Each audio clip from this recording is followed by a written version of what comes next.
What we've done is bring together a lot of predictions and projections in terms of um, population growth, also detailed reviews of the planning code and zoning and seeing how they line up, and then finally to bring in and consider sort of community feedback as well. So there's sort of three distinct layers to the planning. The focus of the project is Streaky Bay as the town centre or the city centre, the larger development area, but also includes, in no particular order, Scale, Palubi, Haslam, Wirrala and Poochera, both the coastal and inland settlements. Just to set the scene, the purpose of the master plan is about that decision making. It's to guide that future capital works, future planning, future development. It's to make sure that the recommendations are enhancing structure, character and performance of the town. So we don't want to destroy the character of the towns through the planning process, but build on those distinct characters. It is about forward planning, particularly in terms of education, health and emergency service, looking at that commercial and tourism activity within the town. How do we reflect the local character, but also thinking about transport movements and particularly parking to support both local communities but also tourism, that sort of ebb and flow that a lot of the towns get with peak tourism during the summer and then that slowing off during the winter periods.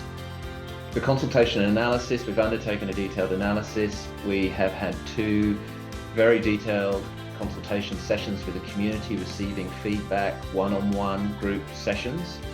We've taken on board those issues and opportunities. We've had numerous robust conversations as well with the community to try and guide them through the process. Also about developing community aligned outcomes so that everybody understands and hopefully agrees with the decisions that are being made.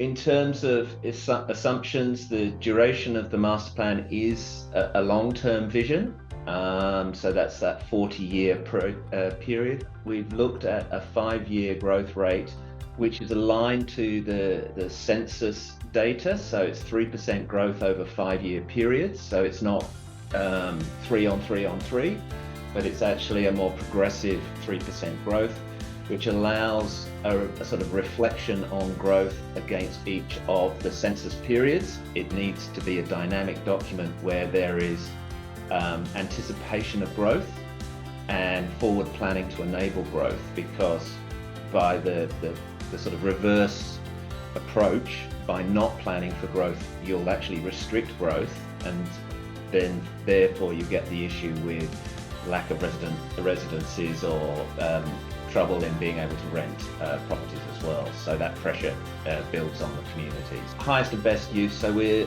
looking at being able to look at where the best planning is from a community, landscape, desirability, infrastructure perspective.